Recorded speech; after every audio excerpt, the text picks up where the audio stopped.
Good morning, everyone. For this presentation, I will be talking about conflict management and how to handle it. Today, I will touch on why it happens, how to handle it when it happens, and the overall aftermath of whatever the conflict is. So, for why it happens, there are a bunch of different reasons. They're all going to be different, but for what I have seen, is people just have differing viewpoints on things. So, say your squad gets assigned a mission, and everyone has their own idea of how it should be handled. Well, you have one guy that says it should be done this way because A, B, and C, and then you have another guy that's like, well, no, I don't think that's going to work. We should go with my idea because of A, B, and C. So that in turn creates this like kind of power struggle, and there's your conflict. Another big thing I've seen is cultural and gender differences.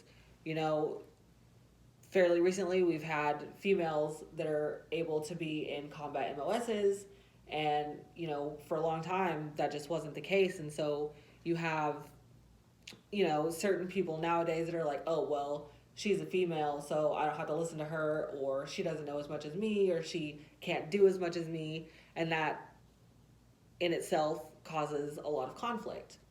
And then you just have just plain old tension and stress, right? So say you've been in the field all day or however long that may be, everyone's tired, they're angry, they're frustrated, and then you get back and let's say you go to do your gear layout, right? And you know someone is missing something, or just some little anything, right? And it turns into this huge powder keg because everyone's tense, they're stressed, they just want to go home, and it just turns into this big overdone situation that could be avoided. So how do we stop it when it happens? So there are a couple different ways.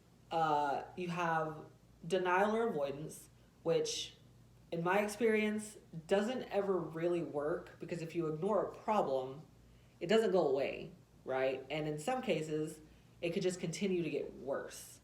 So you can't exactly just turn your back and be like, oh, that's not my problem, or even push it on to someone else, because just because you shove it on to other people and be like, well, it's your problem now, it still doesn't mean that it's necessarily going to get fixed. And so you're still stuck with this massive issue that you could have probably handled had you taken the time and the initiative. Then you have power dominance.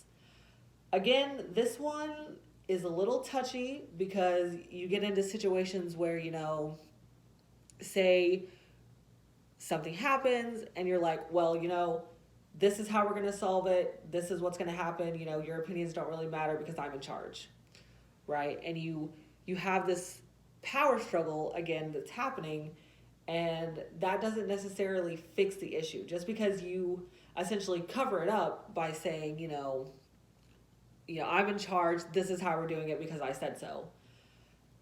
Sure, that may fix it temporarily, but all it's going to do is cause everyone involved to internalize whatever that issue is, and then it's just going to blow up later over something else. And then you're going to have not only that original issue, but that new issue as well. So then you have third-party intervention, which is fairly effective if you do it right. But, depending on who that third party is, they could make it worse themselves. But, depending on if you, let's say, pull that third party from higher up in your chain of command, that could work, but you do run the risk of them being like, well, why didn't you handle this at your level? Why did this have to be elevated? Because in hindsight, the situation is not that, it's not that important, it's not that big, and it didn't really need to be brought up. But you also have, if you say go to your peers for a third party intervention, right? Well, now you've just essentially brought more people into the issue, and that isn't necessarily going to solve it. It could, like I said, just make it worse. Then you have compromise or negotiation. This one this one is fairly effective. However, um, during the compromise, you're always going to have, both sides that are giving something up in order to make something work, which isn't necessarily a bad thing, depending on what it is that they're giving up. Uh, if one person is super gung ho on their idea of like, I think this will solve the problem, and the other person's like, not necessarily. I think that this is a better way of going about it. You find this middle ground of like, well, both of you have some good ideas. However, you're gonna have to give a little to get a little and meet at the middle, which you know isn't always gonna be the best, but at the end of the day, as long as the conflict is resolved successfully, then I think everyone's going to make out okay.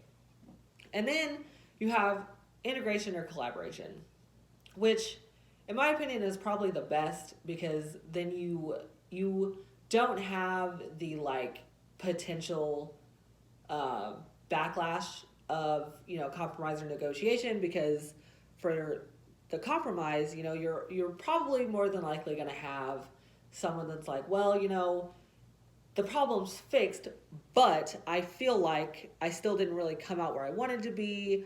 I feel like, these people weren't really listening to me. They just kind of were like, I want this problem to go away, so, why don't you cut this out of what you want to meet here? Whereas collaboration, you're not really going to have that. It's going to be more of a like everyone comes to the conclusion that they want type of thing. And at the end of the day, that's probably going to save you the most heartburn at the end of the conflict. So conflict isn't necessarily a bad thing, right? So in the moment, sure, nobody ever wants conflict. But there is a bright side. So conflict is really good at shedding light on unforeseen issues. They were like, I didn't know that was a problem to begin with, right?